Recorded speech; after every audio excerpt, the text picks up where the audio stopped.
Picture this. It's noon in the Arabian desert. The temperature is 52 degrees Celsius, that's 126 Fahrenheit. The sand beneath your feet is hot enough to cause third-degree burns in seconds. The air you're breathing feels like it's coming from a blast furnace. Your body is losing water so fast that you can actually feel yourself drying out, your lips cracking, your throat turning to sandpaper. In these conditions, an unprepared human will be dead in less than 5 hours. Stone dead. And yet, for over 4,000 years, the Bedouins have not just survived in this environment. They've thrived. They've raised families, built complex societies, created poetry and art, developed trade networks that spanned continents. They've turned the most hostile environment on Earth into home. How is that even possible? If you're using these to fall asleep, that's literally why I make them. So, subscribe maybe, and tell me where you are and what time. I check comments and it's like Dubai at dawn, Denver at bedtime, all at once. The world's spinning while we explore how humans learn to live where living shouldn't be possible. The Bedouins didn't just stumble into desert survival. They evolved into it, culturally and physically, over millennia. Every technique they developed, every piece of clothing they wore, every social custom they practiced, was refined through thousands of years of trial and error. The ones who got it wrong died. The ones who got it right passed their knowledge to the next generation. And what they created was nothing short of miraculous. A complete system for turning the desert from a death trap into a sustainable home. Let's start with the most basic challenge. Water. In the deep desert, rainfall might come once every few years. Sometimes not even that. The Bedouins of the Rub al-Khali, the empty quarter, have documented cases where certain areas went over a decade without a single drop of rain. The sand dunes there are taller than skyscrapers, constantly shifting, swallowing any moisture that might exist. Surface water essentially doesn't exist. Rivers are myths. Lakes are mirages. So how do you find water in a place that's defined by its absence? The Bedouins developed something that seems almost supernatural to outsiders. They could read the desert like you read a book. They knew that certain types of sand held moisture longer than others.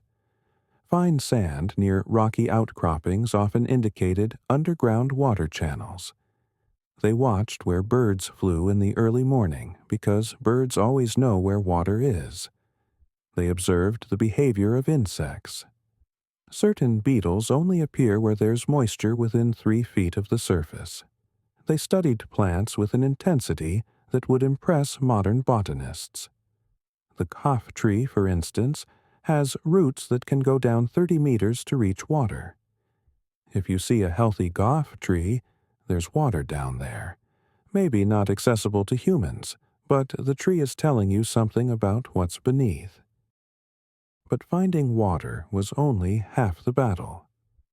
Storing it, transporting it, and conserving it required innovations that were centuries ahead of their time. The Bedouins developed waterskins from goat hide that could keep water cool through evaporative cooling. The outside of the skin would stay slightly moist, and as that moisture evaporated in the dry desert air, it would cool the water inside. Same principle as sweating, but controlled and directed. They could keep water drinkable for weeks in conditions that would spoil modern plastic bottles in days. They learned to dig wells in seemingly impossible places. Not just any wells, but wells designed specifically for desert conditions. Wide at the top to prevent sand from collapsing in, narrow at the bottom to reach the water table, lined with stones in a specific pattern that would filter the water as it seeped in. Some of these wells, dug centuries ago, are still in use today. Modern engineers study them to understand principles of desert hydrology that we have only recently begun to appreciate scientifically. The Bedouins also developed a water discipline that bordered on religious practice. Because it was. Water wasn't just a resource, it was sacred. Wasting water was not just foolish, it was morally wrong. They had specific protocols for drinking, small sips held in the mouth to be absorbed by the tissues before swallowing. They knew that gulping water when dehydrated could cause cramping and vomiting, losing more fluid than you took in. They drank hot tea in small amounts rather than cold water in large amounts, because hot drinks actually cool you more effectively by triggering sweating at a controlled rate. They understood hydration at a level that modern sports science is only now catching up to. They knew that salt was as important as water. They carried rock salt and added it to their tea. They ate dates, which are not just high in sugar for energy, but also contain the perfect balance of potassium and sodium for desert survival. A handful of dates and a cup of salted tea could keep a man functional in heat that would drop an athlete drinking plain water. But water management went beyond individual consumption. The Bedouins developed social systems around water that ensured survival for the entire tribe. Wells weren't owned by individuals, but by tribes, and there were complex agreements about who could use which wells and when. These agreements, some of them centuries old, were never written down but were known by every member of the tribe. Breaking water law was one of the few crimes that could result in exile, which in the desert was effectively a death sentence. Now let's talk about clothing. You might think that in extreme heat, you'd want to wear as little as possible. Wrong. Dead wrong. That's how you die in the desert. The Bedouins understood something that took Western science until the 20th century to figure out. In extreme dry heat, covering your skin completely actually keeps you cooler than exposing it. But not just any covering. The Bedouins developed a clothing system so sophisticated that modern outdoor gear companies still study it. The traditional Bedouin robe, the thob, or dishdasha, is a masterpiece of thermal engineering. It's made of lightweight cotton or wool, always light-colored, usually white, to reflect solar radiation. But here's the genius part. It's designed to be loose, really loose. This creates a chimney effect. As your body heats the air next to your skin, that hot air rises. The loose robe allows cooler air to enter from the bottom, creating a constant circulation of air around your body. You're essentially wearing a personal air conditioning system powered by convection. The headwear is even more impressive. The keffiyeh, that checkered headscarf you see throughout the Middle East, isn't just cultural fashion. It's survival equipment. The cloth is woven in a specific way that allows air to pass through while blocking sand and sun. It can be wrapped dozens of different ways depending on conditions. Full face coverage during sandstorms, loose and flowing for maximum cooling during still air, tight and secure during wind. The black and white or red and white pattern isn't random either. The darker sections absorb heat and create microconvection currents that help cool the head. Under the keffiyeh, they wear the tagiyeh, a small cap that creates an air gap between the head and the outer covering.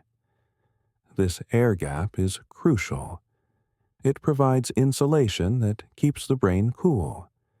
The brain is incredibly sensitive to heat.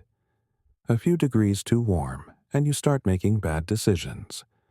A few more degrees, and you're hallucinating.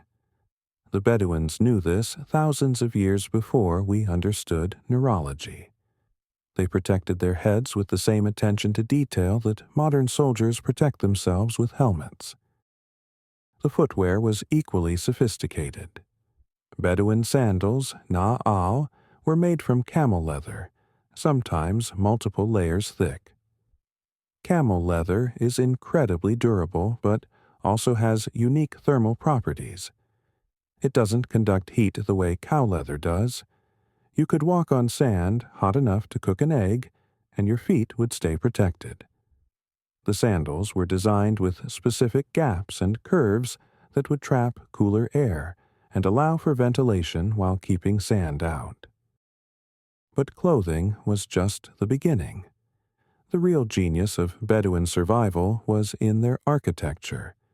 And I use that word deliberately. Architecture. Because a Bedouin tent isn't just a shelter. It's a sophisticated piece of environmental engineering that rivals anything modern technology has produced for desert survival. The traditional Bedouin tent, the Beit al-sha'ar, literally means house of hair. It's made from goat hair, black goat hair specifically, which seems counterintuitive. Black absorbs heat, right? Why would you make a desert shelter from black material? This is where the Bedouins' deep understanding of physics comes in.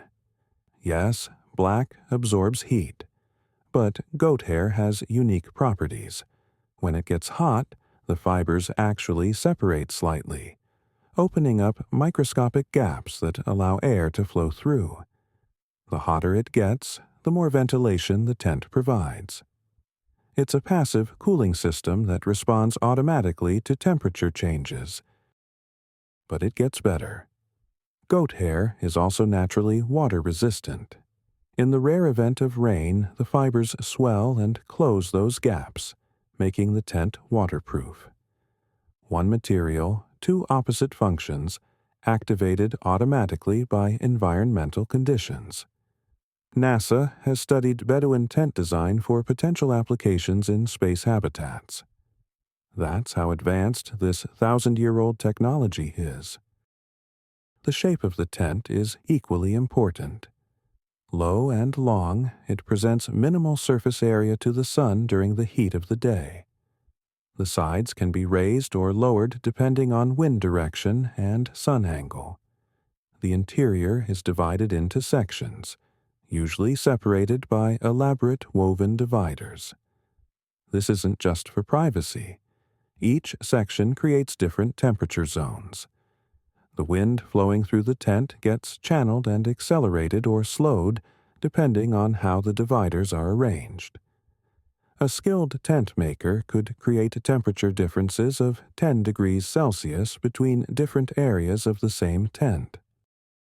The tent poles are arranged in a specific pattern that distributes weight evenly and allows the tent to flex in strong winds without collapsing.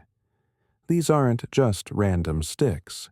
Each pole is selected for specific properties: flexibility, strength, weight. The arrangement is so precise that you can tell which tribe made a tent just by looking at the pole configuration. It's engineering encoded in cultural tradition. The floor of the tent is never just bare ground. The Bedouins use elaborate carpet and mat systems that provide insulation from the ground heat. These aren't decorative. Each layer has a function. The bottom layer might be rough mats that create an air gap. The next layer might be tightly woven carpets that provide cushioning. The top layer might be lighter materials that can be easily cleaned. The entire floor system can be rolled up and transported on camelback, but when deployed, it creates a comfortable living surface that stays cool even when the ground temperature exceeds 70 degrees Celsius. But perhaps the most impressive aspect of Bedouin architecture isn't the tent itself. It's how they position it.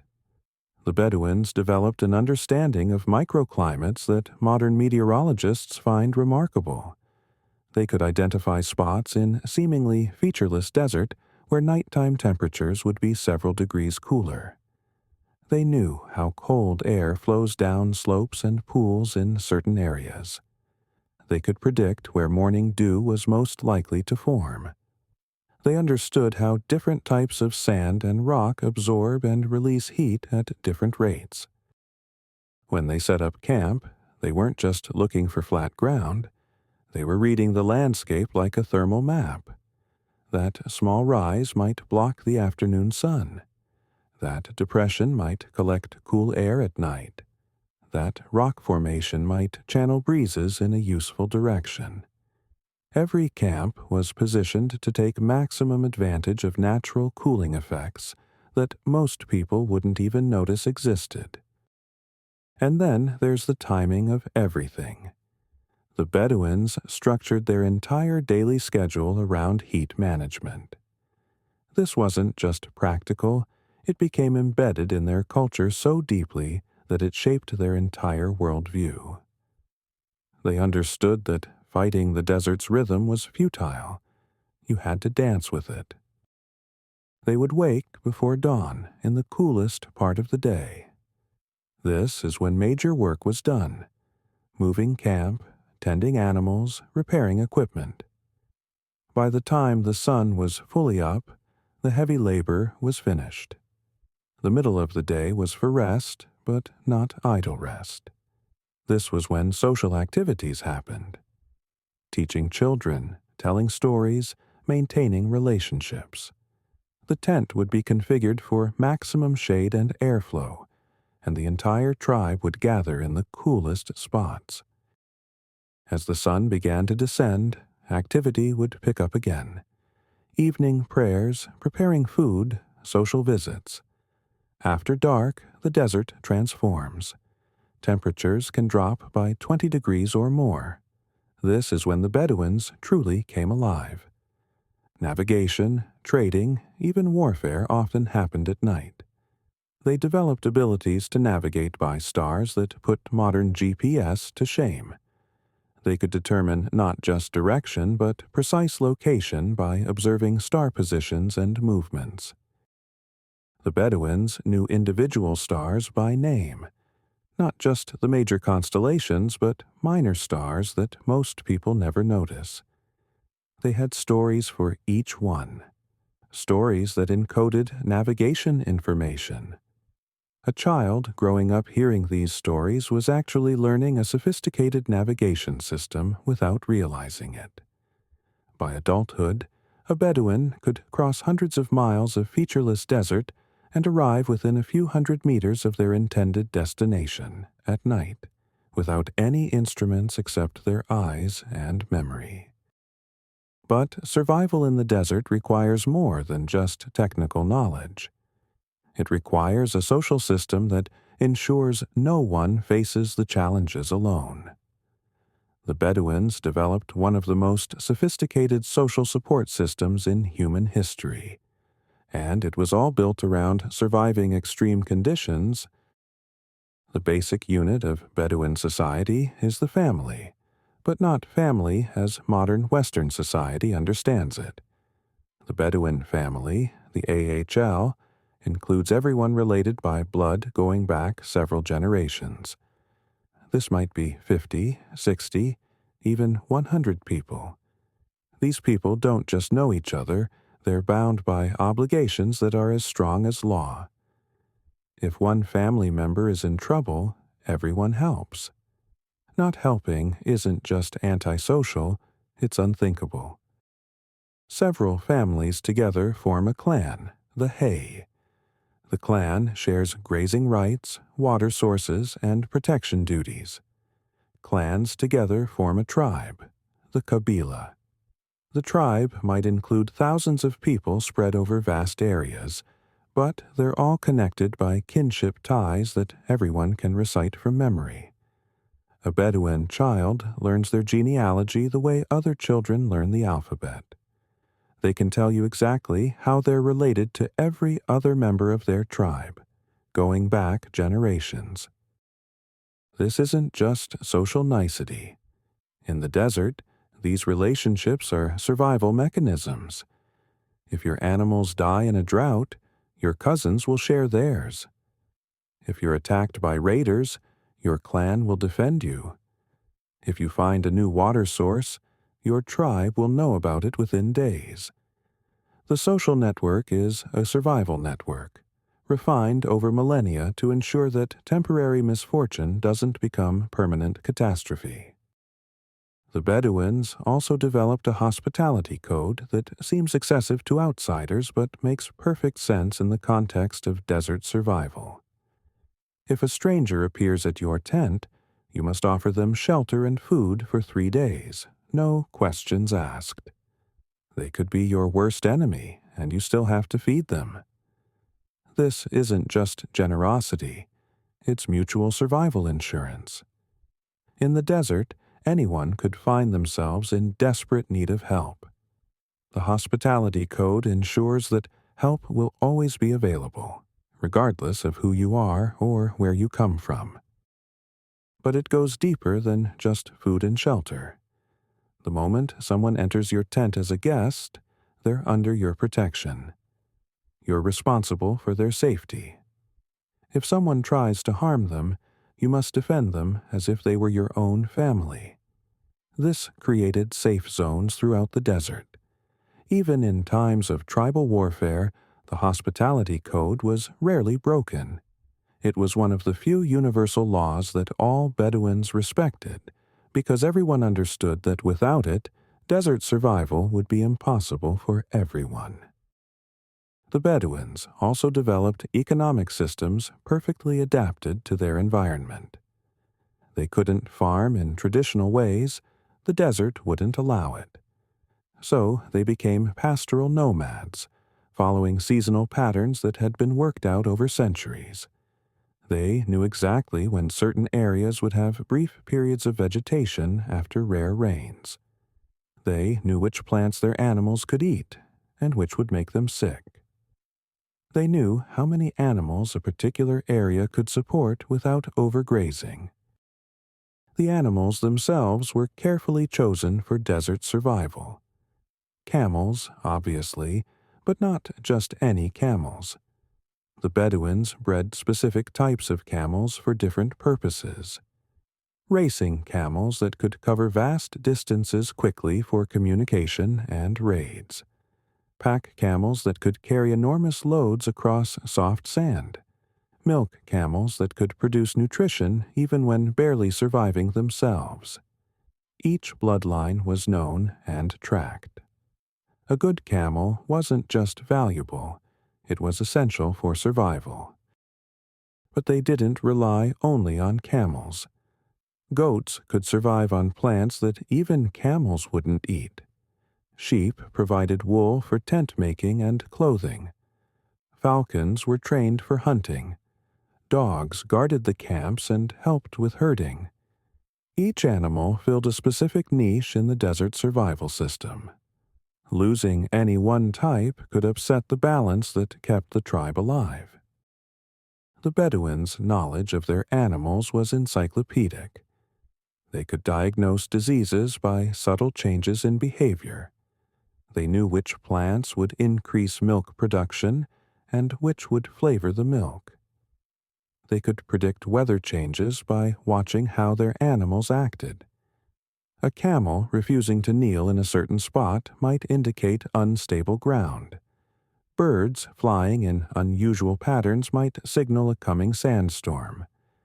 The animals were partners in survival, and the Bedouins treated them with the respect that partnership deserved. Trade was another crucial survival mechanism. The Bedouins controlled many of the trade routes across Arabia, and this wasn't just about economics. Trade brought essential goods that couldn't be produced in the desert.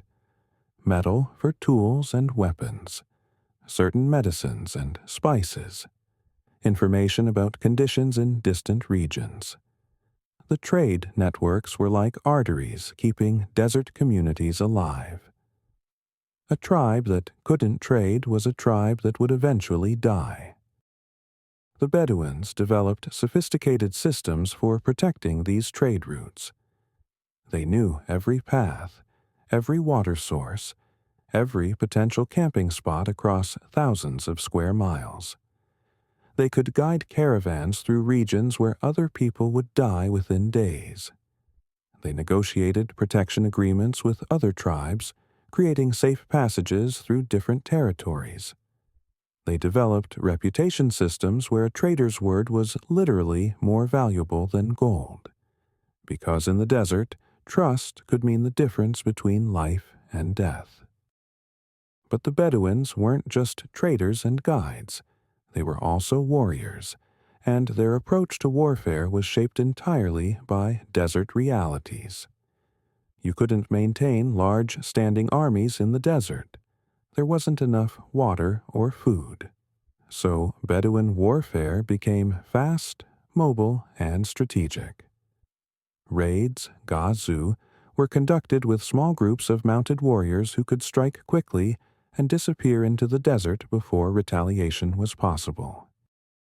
These raids weren't usually about conquest or destruction. They were about resources.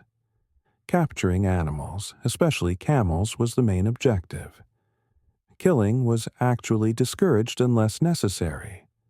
Dead enemies couldn't pay ransom, and their tribes would seek blood vengeance. But captured animals could improve your tribe's survival chances without creating lasting feuds. It was warfare adapted to an environment where every human life was valuable, and total war would mean mutual destruction. The Bedouins developed codes of warfare that seem strange to outsiders but make perfect sense in context. You couldn't attack during certain months when tribes were moving to new pastures. You couldn't poison wells, ever. That was considered worse than murder. You couldn't attack women, children, or elderly people. You couldn't pursue enemies who fled into certain sacred areas. These weren't just moral rules. They were survival rules that ensured warfare didn't destroy the delicate balance that kept everyone alive in the desert. Navigation in the desert required skills that seem almost impossible to modern people. The Bedouins could navigate across vast distances with no landmarks, no compass, no instruments of any kind. They did it through a combination of techniques that they started learning in childhood. Star navigation was just the beginning. They also used the sun, but not just its position. They knew how shadows changed throughout the day and year. They could estimate time within minutes just by looking at shadow lengths and angles. They read the sand itself. Different regions have different types of sand, different colors, textures, even different tastes. A Bedouin could pick up a handful of sand and tell you roughly where you were within a region. They knew how wind patterns shaped dunes in predictable ways. A dune's shape could tell you the prevailing wind direction, which helped determine location. They memorized the positions of permanent features, rocks, mountains, even individual acacia trees that might be the only landmark for hundreds of miles. But perhaps most impressively, they developed what can only be called a sixth sense for direction. Bedouins who have been studied by scientists can maintain accurate directional orientation even when blindfolded and spun around. They seem to have an internal compass that doesn't rely on any single sense but integrates multiple subtle cues. The angle of the sun's heat on their skin, the way sound carries in different directions, even the Earth's magnetic field, possibly. They passed this knowledge down through elaborate oral traditions. Not just stories, but songs, poems, even games that encoded navigation information. A traditional Bedouin poem might describe a journey in such detail that someone hearing it could follow the same route centuries later. The poems included information about seasonal variations, alternate routes if water sources were dry, even which tribes controlled different areas and how to approach them safely. The Bedouins also developed sophisticated weather prediction abilities. In the desert, weather isn't just about comfort, it's about survival. A sandstorm can bury you alive. A flash flood in a wadi can sweep away an entire camp. Temperature drops at night can be lethal if you're not prepared. So the Bedouins learned to read weather signs that most people would never notice. They watched cloud formations, not just whether clouds were present, but their exact shapes, colors, and movements. Certain cloud types indicated rain within hours. Others meant wind was coming. They observed animal behavior. When beetles started moving in certain patterns, it meant humidity was changing. When birds flew at different heights than usual, pressure systems were shifting. They felt changes in the air that were too subtle for most people to detect. A slight increase in humidity, a barely perceptible pressure change, the way dust particles moved in still air. They even used their bodies as weather instruments. Old injuries would ache before pressure changes. Sinuses would react to humidity shifts. Some Bedouins claimed they could taste coming rain in the air days before it arrived. Modern meteorologists initially dismissed these claims, but studies have shown that humans can indeed detect certain chemical changes in the atmosphere that precede weather events. Food in the desert was about much more than just sustenance. It was medicine, social bonding, and survival technology all rolled into one. The Bedouin diet seems simple at first glance: dates, camel milk, occasional meat, flatbread. But the sophistication is in the details. Every food choice was optimized for desert survival over thousands of years of trial and error. Dates weren't just food. They were portable nutrition that could last for months without refrigeration. A handful of dates contains enough calories and nutrients to keep a person functional for a day. But the Bedouins knew dozens of varieties of dates, each with different properties. Some were better for immediate energy. Others released sugar slowly for sustained activity. Some varieties helped with digestion, others with hydration. They knew which dates to eat when and in what combinations. Camel milk was even more important. It's one of the most nutritionally complete foods on the planet. You can literally survive on nothing but camel milk for extended periods. It has vitamin C, which prevents scurvy, unusual for a dairy product. It has insulin-like proteins that help regulate blood sugar. It has antibodies that fight infection. The Bedouins would ferment it in specific ways that increased its probiotic content, helping with digestion and disease resistance. When they did eat meat, every part of the animal was used, not just for food, but for survival equipment. Bones became tools. Organs became water containers. Hide became everything from clothing to tent repairs. The blood was often drunk fresh for its iron and salt content. Nothing was wasted because waste in the desert was death. Even the contents of herbivore stomachs were sometimes eaten, partially digested plant matter that provided nutrients humans couldn't normally extract from desert plants. The Bedouins developed cooking methods that conserved both fuel and water, buried roasting in sand pits that retained heat for hours using minimal wood. Solar cooking using black pots positioned to maximize sun exposure. Slow cooking methods that broke down tough proteins and made every calorie bioavailable. They learned to make bread on hot stones, requiring no oven and minimal fuel. The bread, khubz, was designed to stay edible for days in desert conditions, neither drying out completely nor growing mold. Medicine in the desert was a matter of life and death. And the Bedouins developed a pharmacopoeia from the sparse desert plants that modern researchers are still studying. They knew which acacia bark could reduce fever, which succulents could treat burns, which roots could settle digestive problems. This wasn't random folk medicine. It was systematic knowledge accumulated over millennia, tested in the harshest laboratory imaginable. If a treatment didn't work in the desert, people died. Only effective medicines survived in the cultural memory. The Gada bush, for instance, wasn't just fodder for camels. Its roots, when prepared correctly, could treat respiratory infections. The Bedouins would dig up specific roots at certain times of year, when the active compounds were most concentrated. They'd dry them in particular ways that preserved the medicinal properties. They knew dosages, dangerous interactions, which preparations worked for children versus adults.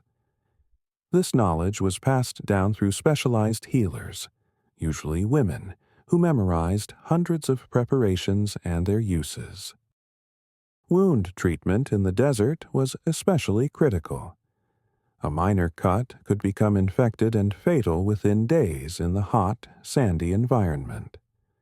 The Bedouins developed sophisticated wound care using materials available in the desert. They used camel urine as an antiseptic, which sounds primitive but actually makes scientific sense. Camel urine contains high levels of urea and ammonia, both of which have antimicrobial properties. They packed wounds with clean sand that had been heated to sterilizing temperatures. They knew which plant saps would promote healing and which would prevent scarring.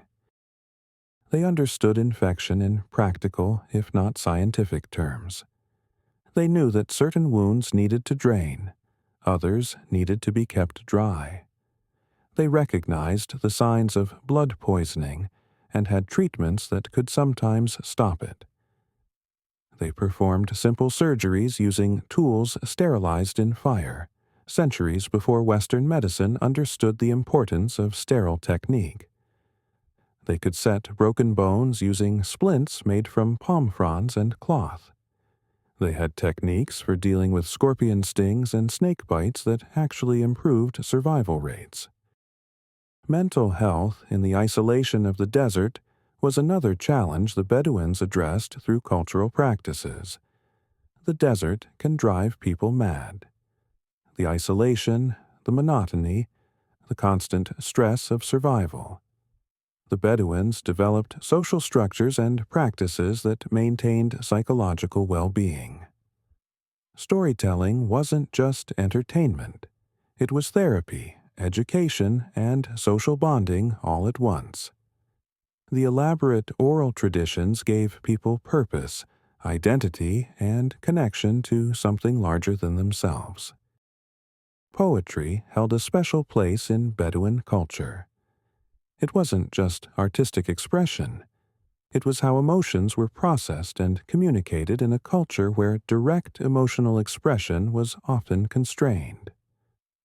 A man might not directly tell his wife he loved her, but he would compose elaborate poems that the entire tribe would hear.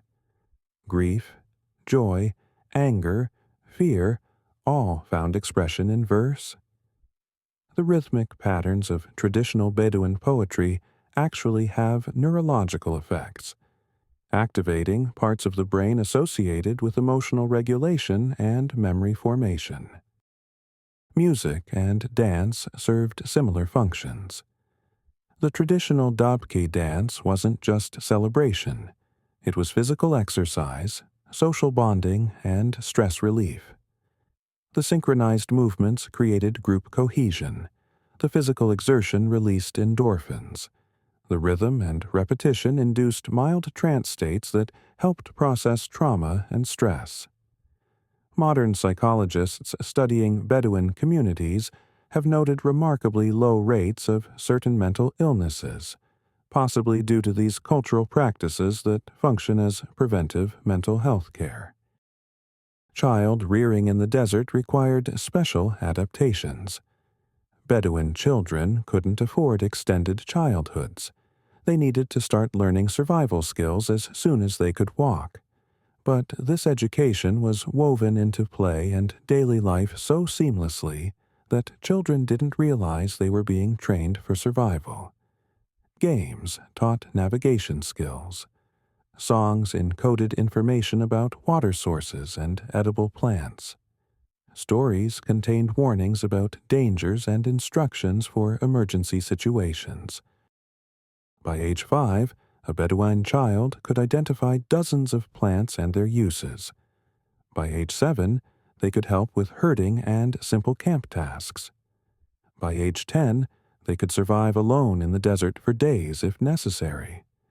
This wasn't harsh or cruel. It was necessary.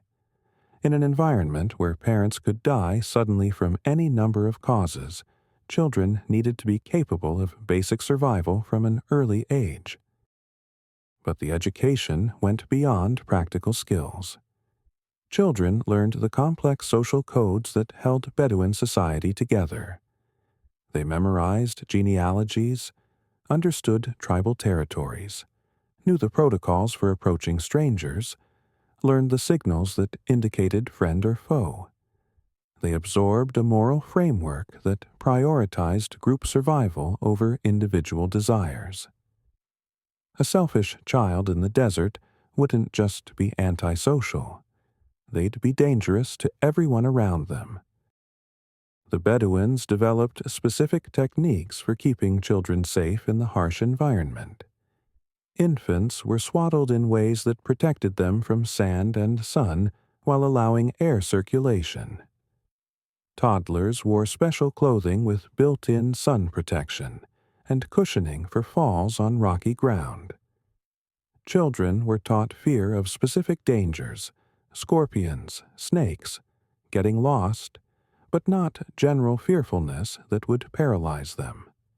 They learned confidence through gradual exposure to controlled risks.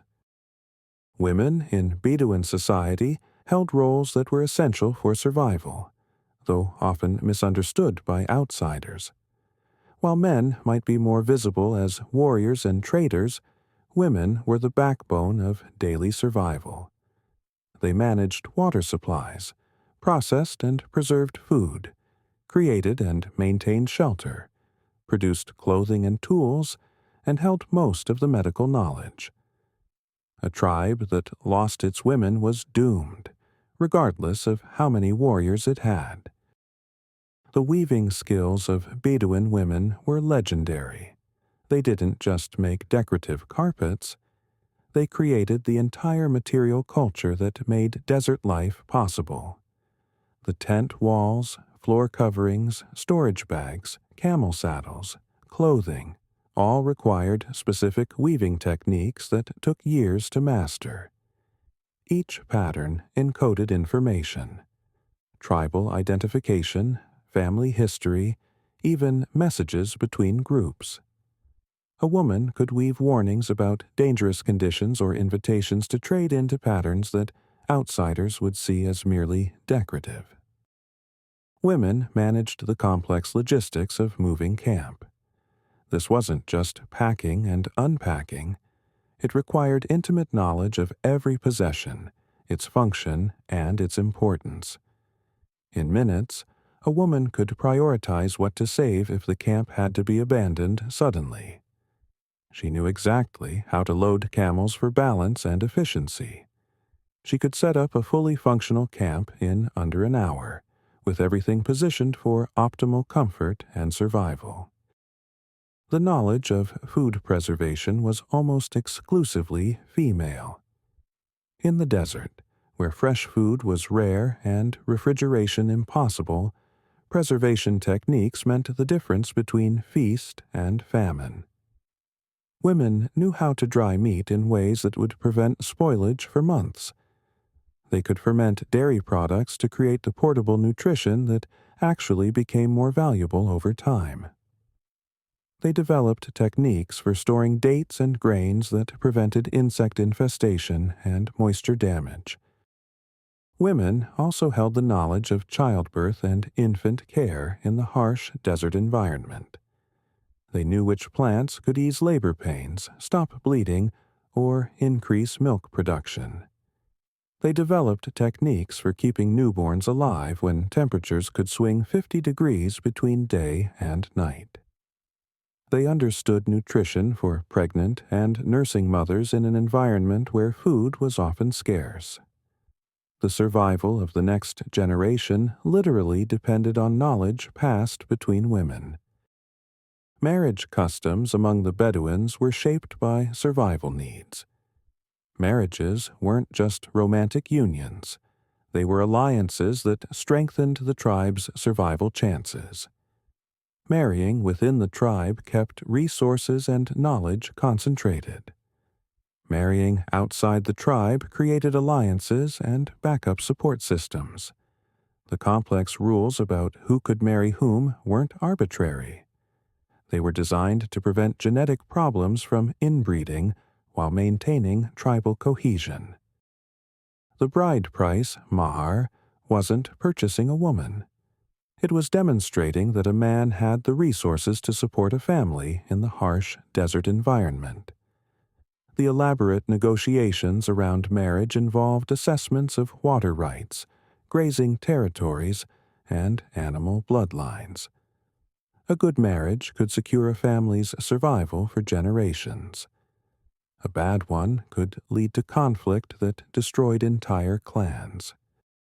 Divorce, while discouraged, was possible and had specific protocols that protected both parties. Women retained ownership of their personal property and could return to their father's family. Men had obligations to support children regardless of custody arrangements. These weren't modern, progressive ideals. They were practical necessities in an environment where abandoned women or children would certainly die. The Bedouins developed sophisticated conflict resolution systems because in the desert, prolonged conflict was mutual suicide. The traditional majlis, or council, wasn't just a meeting. It was a carefully structured process for resolving disputes before they escalated to violence. Elders who had survived decades in the desert commanded respect because their survival proved their wisdom. Their decisions considered not just immediate justice, but long-term survival of all parties involved. Blood feuds, when they occurred, had elaborate rules designed to limit damage. Revenge could only be taken against specific individuals, not entire families. There were protected classes who couldn't be targeted. There were specific times and places where violence was forbidden. The DIYA, or blood money system, allowed feuds to be resolved through payment rather than continued killing. The amounts were standardized and considered tribal law. Refusing to accept diya when offered was seen as threatening the entire social fabric that kept everyone alive. The concept of wasta, influence or mediation, was crucial for survival. Someone with wasta could negotiate safe passage through hostile territory, arrange water rights, or resolve disputes that might otherwise end in bloodshed. Building and maintaining wasta required careful cultivation of relationships, reputation for fairness, and demonstrated wisdom. It was social capital that could be more valuable than material wealth in the desert. Even crime and punishment were adapted to desert realities. Theft of water or food was treated more seriously than theft of gold. Damaging a well was worse than murder. Punishments had to be practical. You couldn't imprison someone in the desert. Execution depleted valuable human resources. So, punishments often involved compensation, temporary exile, or loss of privileges. The goal was reform and reintegration, not retribution, because every person was potentially necessary for group survival. The Bedouins' relationship with death was shaped by the constant presence of mortality in the desert. Death could come from so many sources: dehydration, heat stroke, sandstorms, flash floods, scorpion stings, infections, accidents. They developed a pragmatic acceptance of death while still fighting fiercely for life. This wasn't fatalism. It was psychological adaptation to an environment where excessive fear of death would be paralyzing. Burial practices had to accommodate desert realities. Bodies decomposed differently in the dry heat. Graves had to be marked in ways that would survive sandstorms and shifting dunes. The Bedouins developed specific techniques for preparing bodies that would preserve dignity while acknowledging practical constraints. Stones arranged in particular patterns marked graves and encoded information about the deceased. These markers could last centuries, creating maps of family history across the desert. Mourning rituals balanced emotional expression with survival needs. Extended mourning that prevented necessary work could doom a family. So, the Bedouins developed structured mourning periods with specific activities that allowed grief to be processed while maintaining essential functions. Women would wail at prescribed times, allowing emotional release without constant disruption. Men would compose memorial poems that preserved the deceased's memory while reinforcing survival lessons from their life. The economy of the desert was unlike anything in settled lands. Money had limited value when the nearest market might be weeks away. Real wealth was measured in animals, water rights, and social connections. The Bedouins developed complex systems of reciprocal obligation that functioned as insurance, banking, and social security all in one. If you helped someone in need, they owed you assistance when you faced hardship. These debts could be inherited, creating multi-generational support networks. Trade goods had to justify their transport across vast distances. The Bedouins became experts at identifying high-value, low-weight items: spices, incense, precious stones, fine textiles. They knew which goods would increase in value as they moved away from their sources. They understood seasonal price fluctuations and could time their trading expeditions for maximum profit. But profit wasn't just monetary. Sometimes the most valuable trade was information about distant conditions or political changes that might affect survival. The Bedouins developed sophisticated quality assessment skills. They could evaluate a pearl's value by rolling it across their teeth. They could determine a textile's origin by its weave pattern. They knew which incense would burn cleanest in religious ceremonies.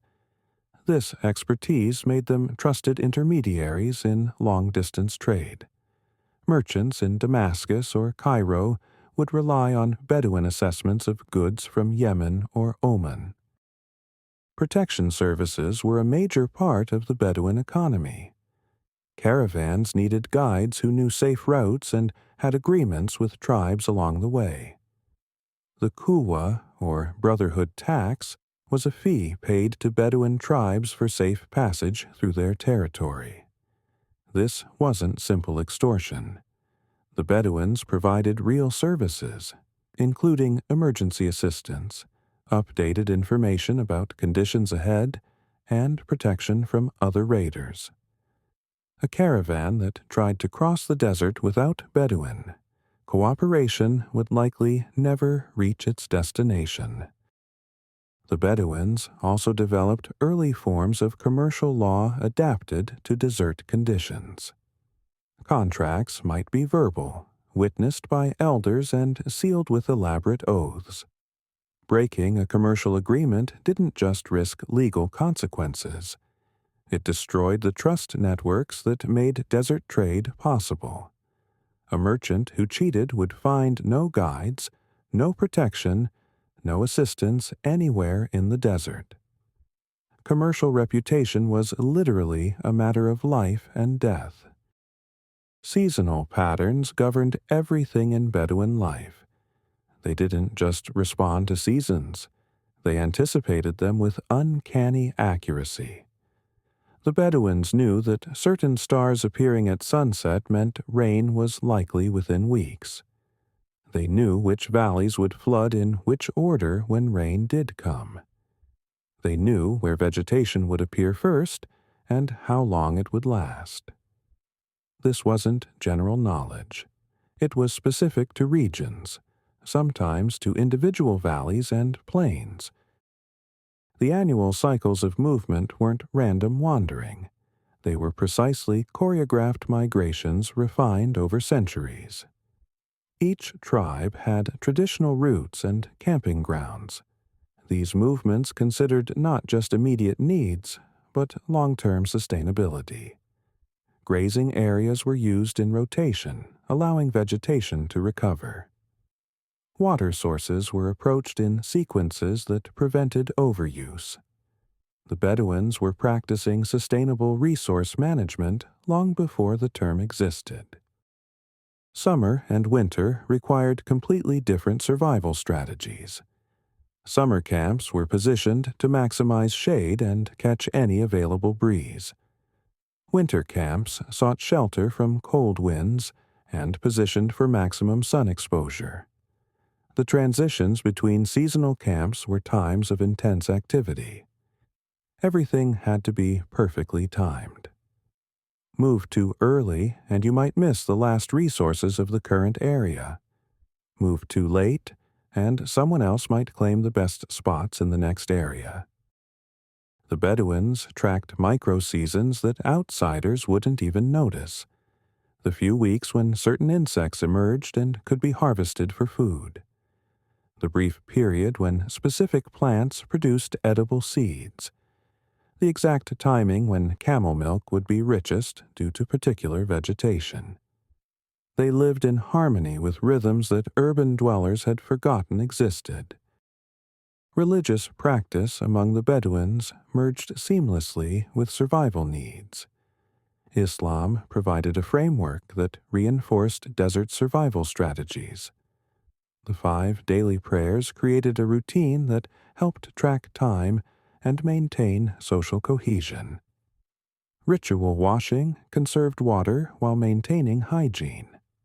Dietary laws prevented consumption of animals that spoiled quickly in heat. Ramadan fasting trained bodies to function with minimal food and water, useful skills in the desert. The concept of qadar, divine predestination, helped Bedouins accept harsh realities while still striving for survival. If someone died despite all efforts to save them, it was God's will. This prevented destructive guilt and allowed groups to move forward after tragedies. But this didn't mean passivity. The Bedouins had a saying, "Trust in Allah, but tie your camel." They believed in taking every practical precaution while accepting that ultimate outcomes were beyond human control. Religious stories often encoded survival information. The story of Hagar searching for water in the desert taught children to never give up looking for water, even when the situation seemed hopeless. The emphasis on charity ensured that successful individuals shared resources with those facing hardship. The prohibition on waste reinforced conservation practices essential for desert survival. Sacred sites in the desert often marked crucial resources. A saint's tomb might indicate a reliable water source. A prayer site might mark the boundary between the tribal territories. Religious gatherings provided opportunities for trade, information exchange, and marriage arrangements. The sacred and practical were interwoven in ways that strengthened both spiritual and physical survival. The Bedouins' understanding of the desert ecosystem was remarkably sophisticated. They knew that the desert wasn't empty, but full of life adapted to extreme conditions. They understood food chains and ecological relationships. They knew that killing too many predators would lead to prey population explosions that would devastate vegetation. They knew which plants were nitrogen fixers that improved soil for other plants. They practiced what would now be called ecosystem management. They observed connections that modern ecology has only recently recognized. How certain birds followed specific insects, how those insects depended on particular plants, how those plants required specific soil conditions. Disrupting any link in these chains could have consequences that might not appear for years. The Bedouins learned to read these ecological signals like a language, predicting changes and adapting their strategies accordingly. Animal behavior provided constant information about environmental conditions. Camels refusing to drink might indicate bad water that looked fine to humans. Goats avoiding certain plants might signal toxic conditions caused by unusual weather. Birds changing migration patterns could indicate climate shifts that would affect the entire region. The Bedouins didn't just observe these behaviors. They developed systematic interpretations passed down through generations. They understood that the desert had carrying capacity limits. Too many animals in one area would degrade the land for everyone.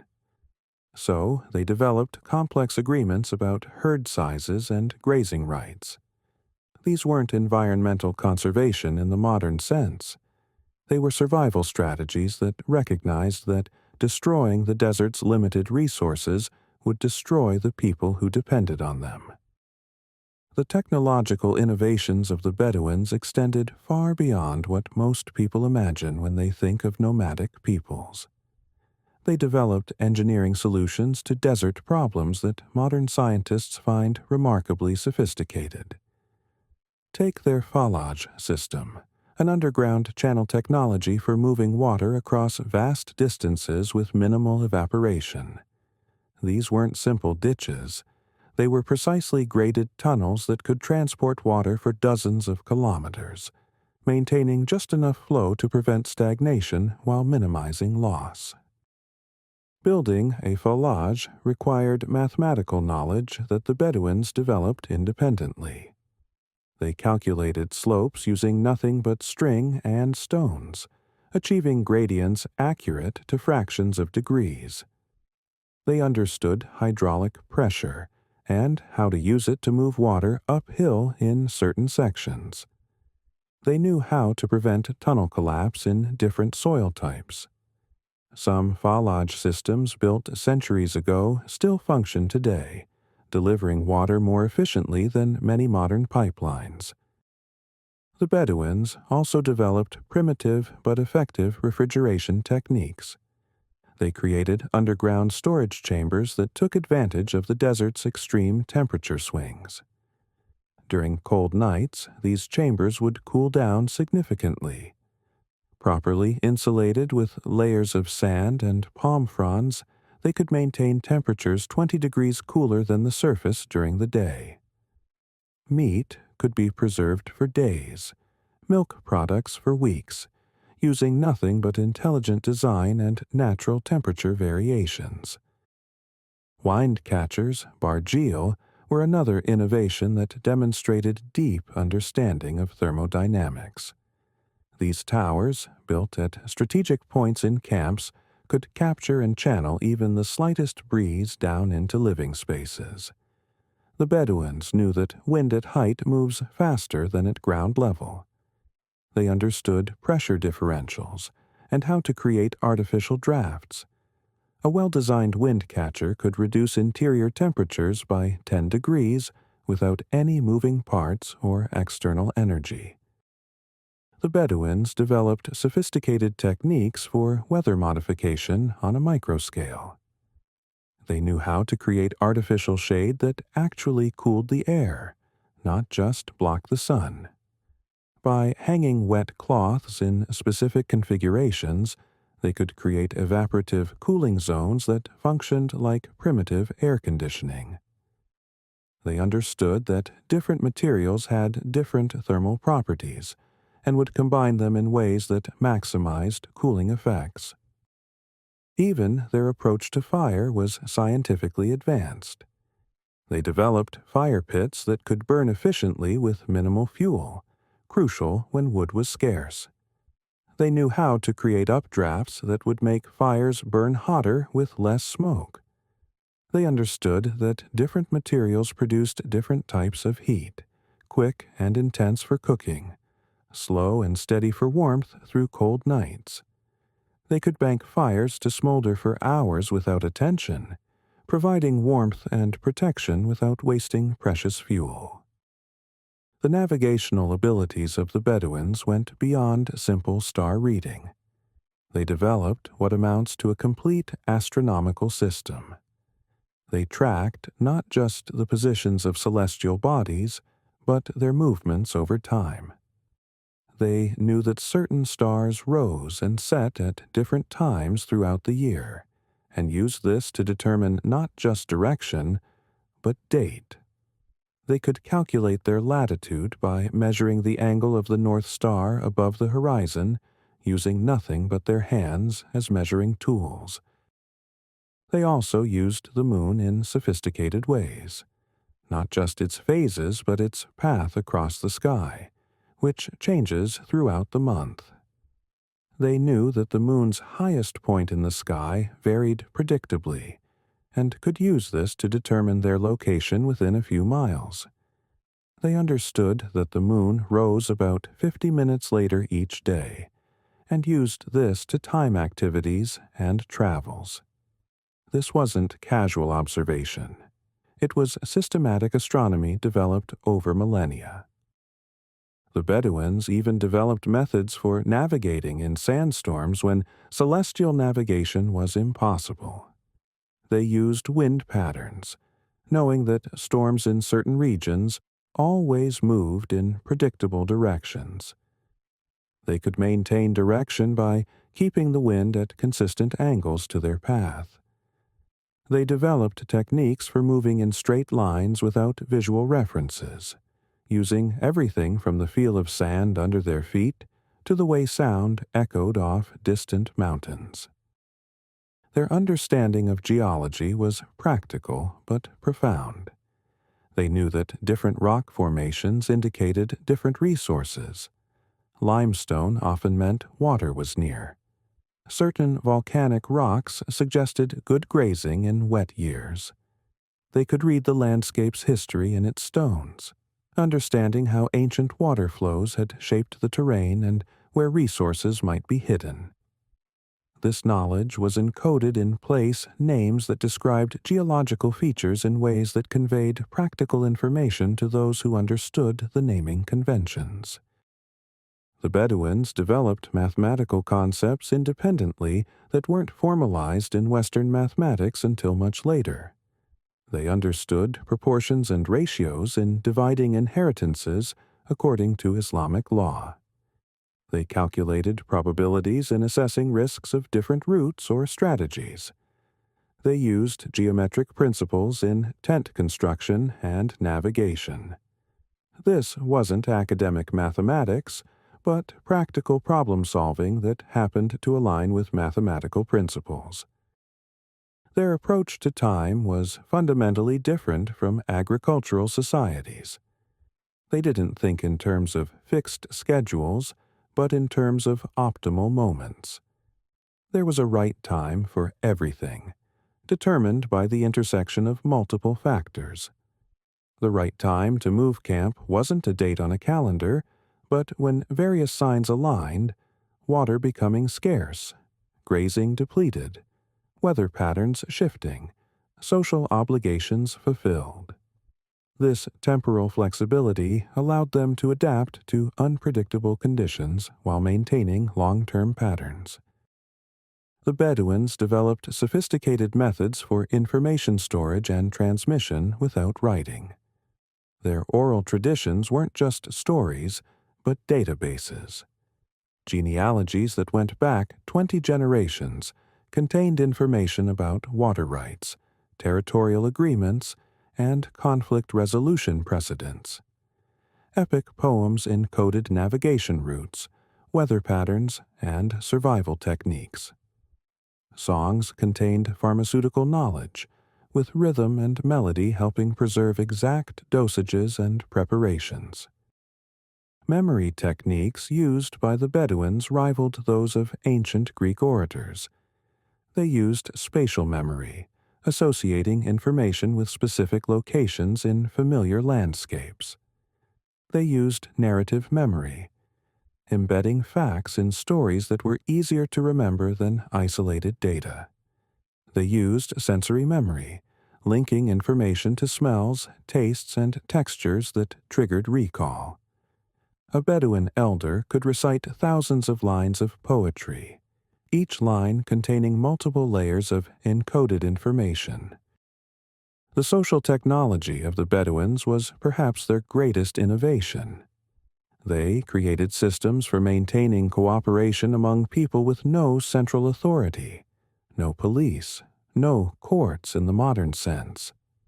Reputation was everything. Your name carried the weight of your entire lineage's honor. Acts of generosity or betrayal would be remembered for generations. This created powerful incentives for prosocial behavior without need for formal enforcement mechanisms. The concept of collective responsibility meant that individuals were accountable to their groups and groups to their tribes. If someone committed a crime, their entire family shared responsibility for making it right. This created internal pressure for good behavior. Families would intervene before members acted badly because they would share the consequences. It was social control through mutual investment in outcomes rather than external force. The Bedouins developed sophisticated intelligence networks that functioned without any formal organization. Information moved through the desert with remarkable speed. A raid in one region would be known hundreds of miles away within days.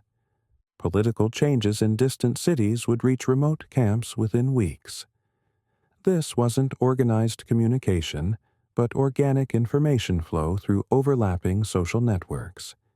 Each person was a node in a vast communication web. They created systems for verifying information in an environment where false rumors could be deadly. Reports were evaluated based on the source's reputation, consistency with other reports, and inherent plausibility. Multiple independent confirmations were sought for important news. The Bedouins developed what we would now call critical thinking skills as a matter of survival. Believing false information about water sources or hostile tribes could be fatal.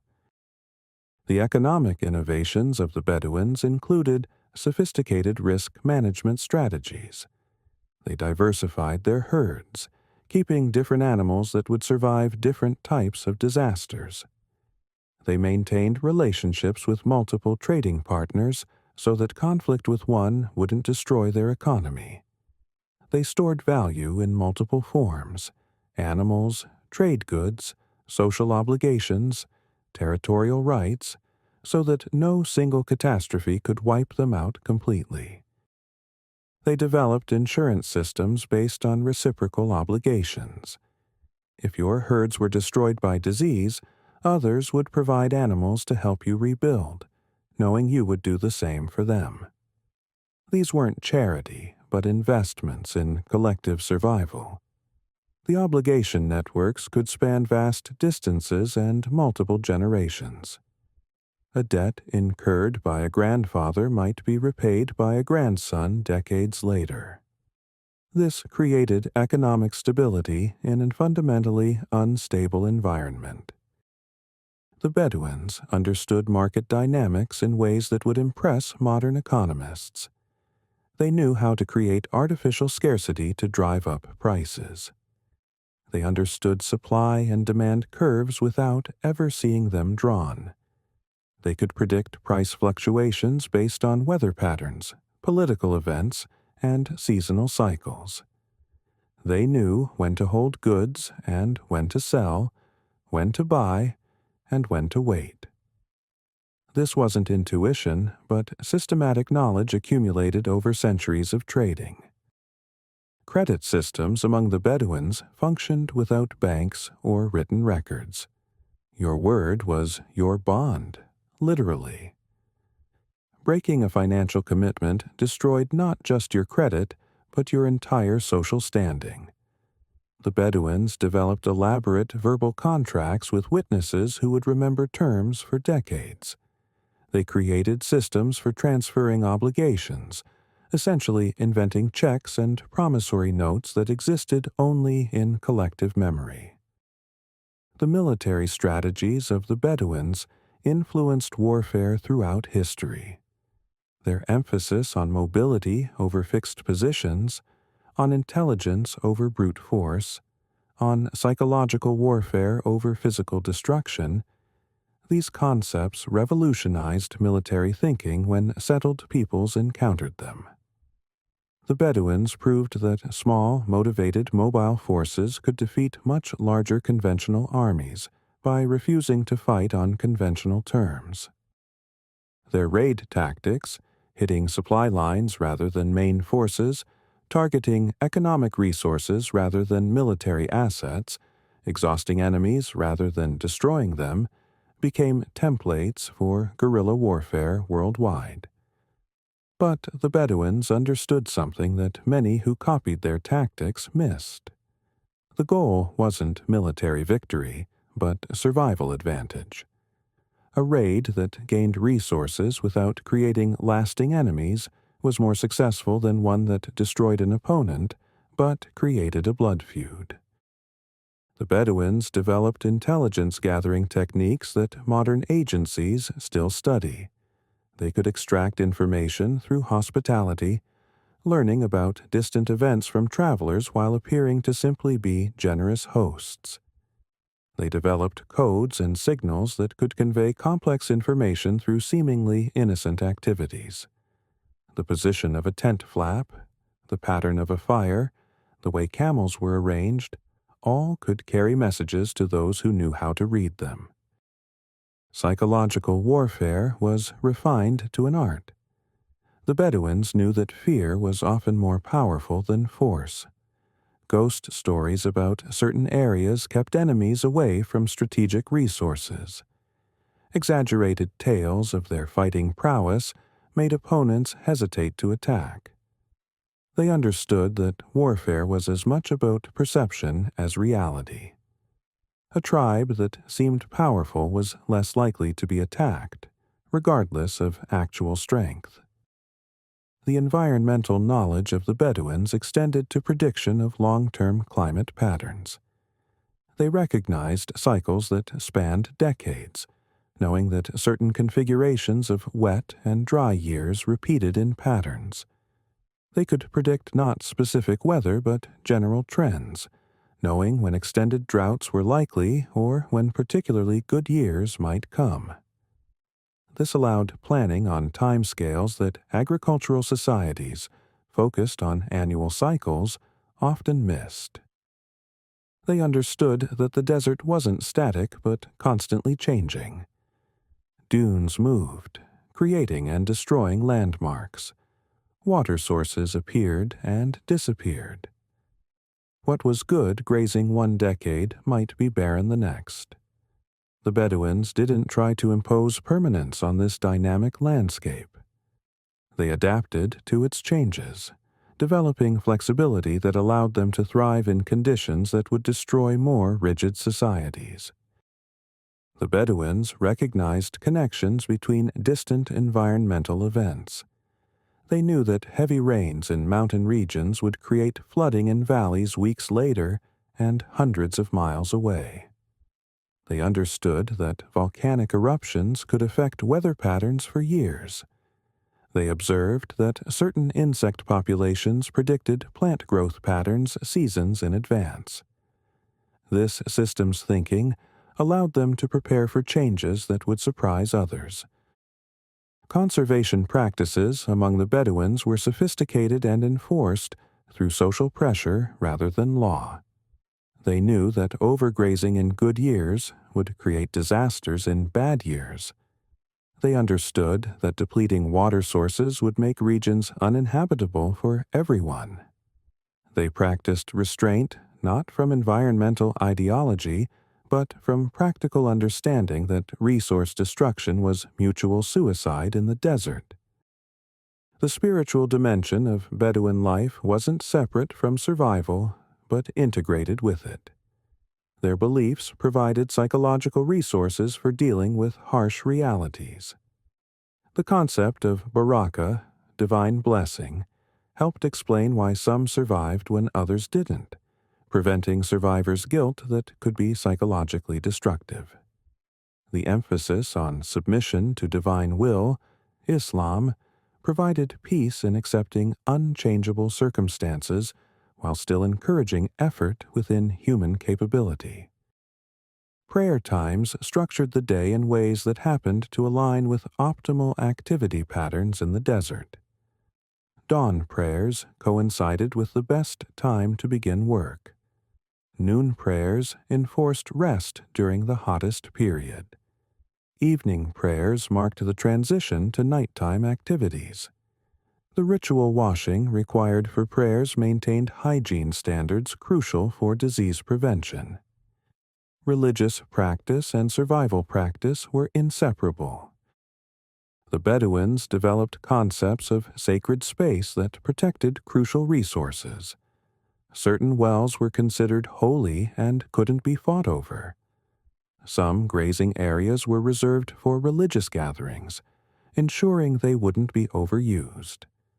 Trees near saints' graves couldn't be cut, preserving shade and landmarks. These religious protections achieved conservation goals that would have been difficult to enforce through secular authority alone. Stories of prophets and saints often contained survival lessons. The patience of Job taught endurance through hardship. The wisdom of Solomon demonstrated clever resource distribution. The journey of Moses showed that seemingly impossible escapes were possible with faith and determination. These weren't just religious instruction, but psychological programming for survival in harsh conditions. The role of dreams and visions in Bedouin decision-making might seem superstitious to modern minds, but it served practical functions.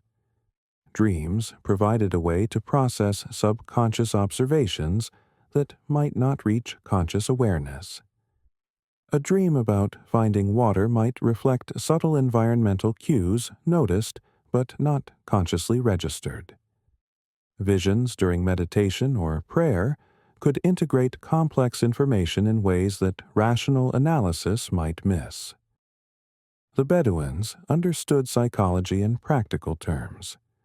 They knew that isolation could drive people insane, so they created social structures that ensured regular human contact. They recognized that monotony was psychologically destructive, so they built variety into their routines through stories, songs, and social activities. They understood that hope was essential for survival, so they maintained optimistic narratives even in desperate circumstances. Conflict resolution among the Bedouins included sophisticated understanding of human psychology. They knew that public humiliation created lasting resentment, so they developed face-saving mechanisms for ending disputes.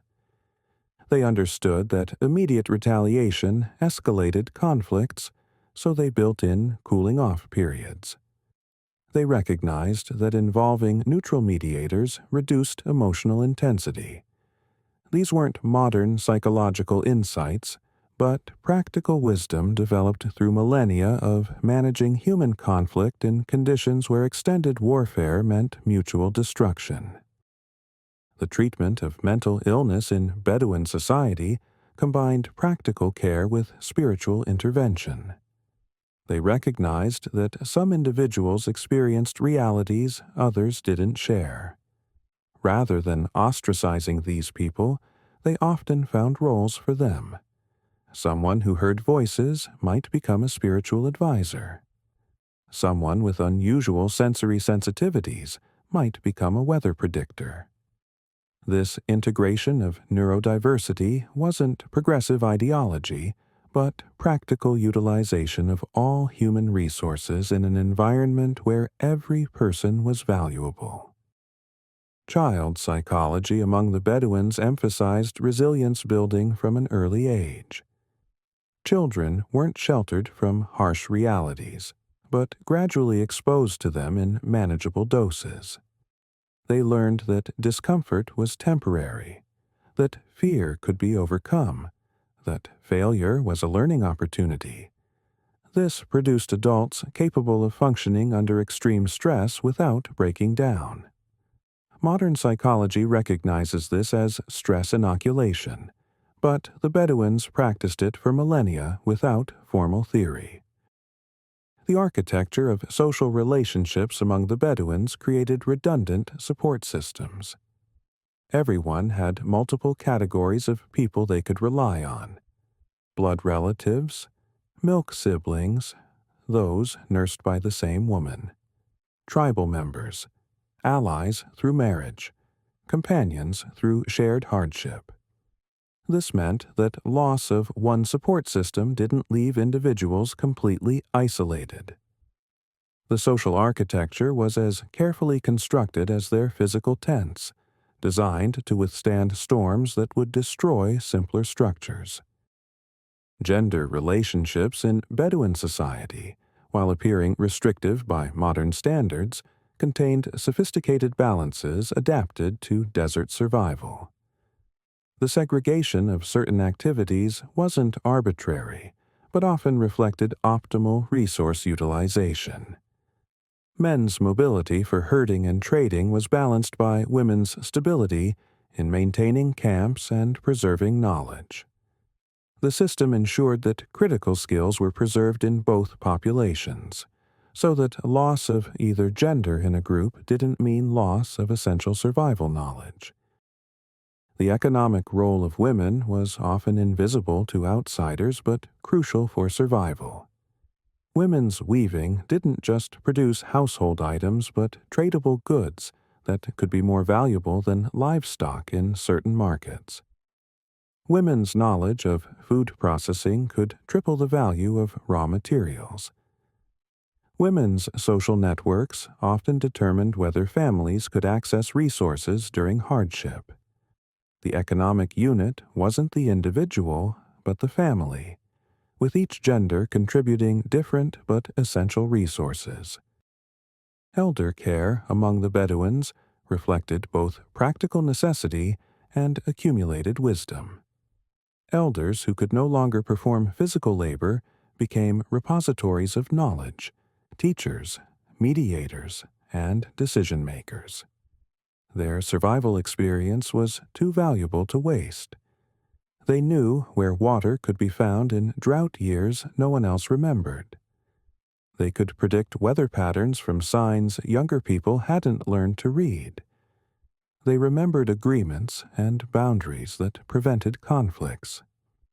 Supporting elders wasn't charity, but investment in collective survival. The Bedouins' influence on global civilization is often under-recognized. The Arabic number system that revolutionized mathematics was preserved and transmitted by Bedouin traders. Coffee cultivation and culture spread through Bedouin trade routes. Navigation techniques developed in the desert influenced maritime exploration. Military strategies refined by the Bedouins changed warfare globally. Yet they remained marginalized in historical narratives focused on settled civilizations. Modern science is still discovering principles the Bedouins knew empirically. Their understanding of fractals in sand dune formation, their knowledge of emergent systems in flock behavior, their grasp of network effects in social organization, all anticipated scientific discoveries by centuries. They were systems thinkers before systems thinking had a name, complexity scientists before complexity science existed. The sustainability practices of the Bedouins offer lessons for modern environmental challenges.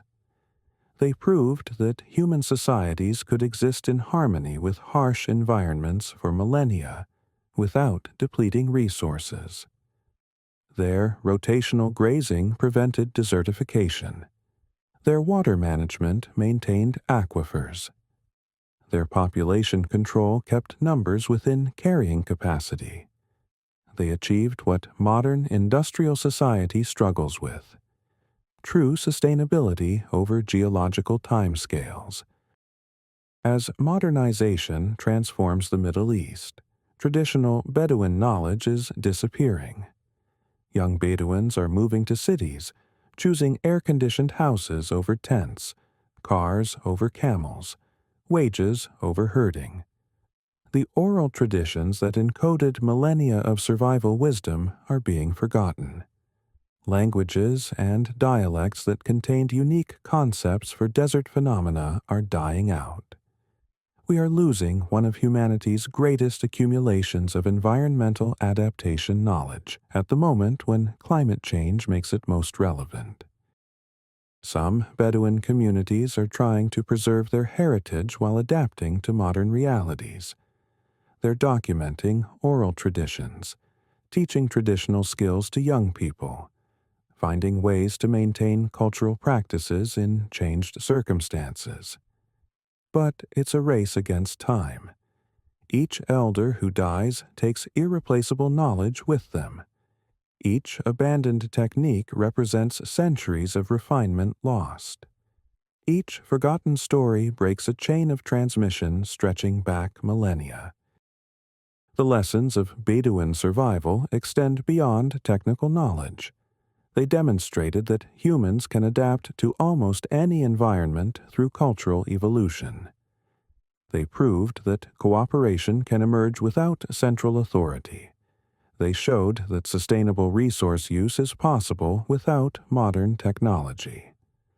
They exemplified resilience in the face of seemingly impossible challenges. These aren't just historical curiosities, but models for human survival in an uncertain future.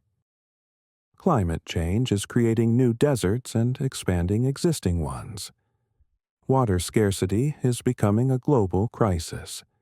Resource depletion threatens industrial civilization. The challenges we face aren't identical to those the Bedouins overcame, but the principles are similar.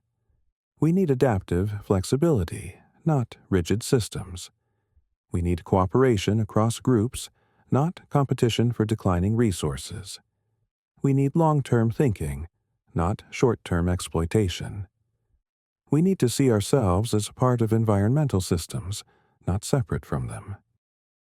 The Bedouins survived and thrived in the desert, not by conquering it, but by understanding it. They didn't try to make the desert into something else. They became something that could live with the desert as it was. This acceptance of environmental realities combined with ingenious adaptation created one of the most successful human lifestyles ever developed. For over 4,000 years, they maintained their culture, their population, and their environment in dynamic balance. Today's Bedouins face challenges their ancestors never imagined. National borders that cut across traditional migration routes. Oil development that disrupts ancient grazing lands. Urbanization that draws young people away from traditional life. Climate change that makes even traditional adaptation strategies insufficient. The survival skills that served them for millennia are being tested by changes happening in decades rather than centuries. Yet the Bedouins continue to adapt, as they always have. Some are finding ways to combine traditional knowledge with modern technology.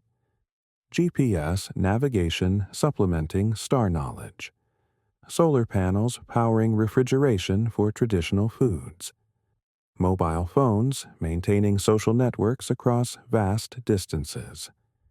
They're proving that tradition and modernity aren't mutually exclusive, but can be integrated in ways that preserve essential knowledge while embracing useful change. The story of Bedouin survival in extreme desert heat isn't just about the past. It's about human potential. It's about what becomes possible when intelligence, cooperation, and determination face seemingly impossible challenges. It's about knowledge accumulated over millennia that might help us navigate our own challenging future. It's about understanding that humans have survived and thrived in conditions that would seem impossible to most of us today. Every principle of desert survival the Bedouins developed came from necessity. Every technique was tested by reality. Every custom that survived did so because it contributed to survival. This wasn't theoretical knowledge, but practical wisdom refined by the harshest teacher imaginable, an environment that killed those who got it wrong. The result was a masterclass in human adaptation, a 4,000-year experiment in sustainable living that succeeded beyond what anyone would think possible. As you lie there falling asleep, perhaps in a climate-controlled room with water at the turn of a tap, food in a refrigerator, and emergency services a phone call away. Think about those Bedouins. Think about humans who faced daily challenges that would terrify most of us, and not only survived but created rich cultures, raised happy children, composed beautiful poetry, and maintained sophisticated societies for longer than most civilizations have existed. They did it through knowledge, both technical and social. They did it through cooperation that transcended individual interests. They did it through acceptance of environmental realities combined with ingenious adaptation. They did it through resilience that bent without breaking under impossible pressures. They did it through transmission of wisdom across generations, ensuring that hard-won knowledge wasn't lost. They did it through balance, never taking more than environments could sustainably provide. The Bedouins proved that humans can live almost anywhere if they're willing to learn, adapt, and cooperate. They showed that survival isn't about dominating environments, but understanding them. They demonstrated that sustainable living isn't about deprivation, but about optimization. They exemplified how traditional knowledge, accumulated over millennia, can achieve what modern technology sometimes cannot. True long-term sustainability in harmony with natural systems.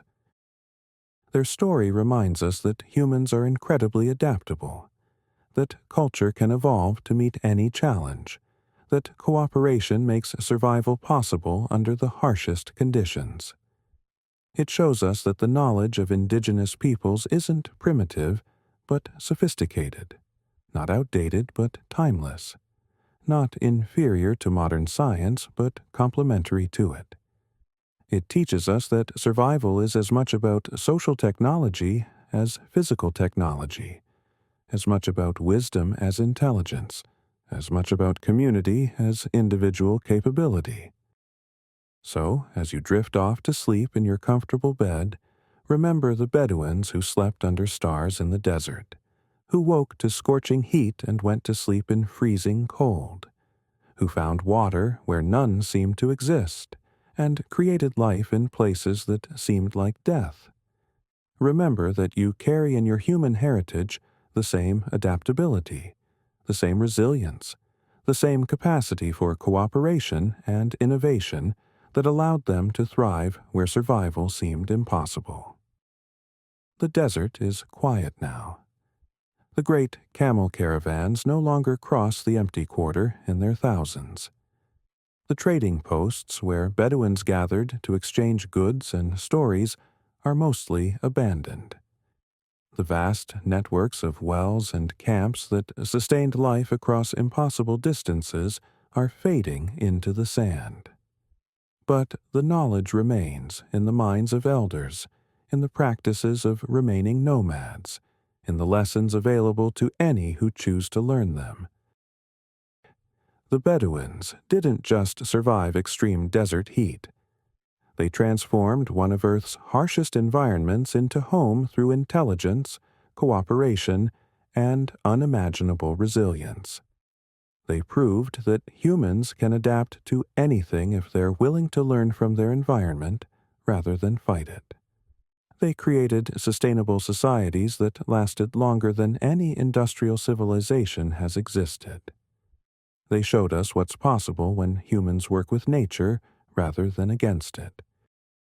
And in a world facing environmental challenges that seem overwhelming, where climate change threatens to make large parts of Earth uninhabitable, where resource depletion undermines the foundations of industrial civilization, where water scarcity looms as the next great crisis, the Bedouins' example becomes not just historically interesting, but urgently relevant.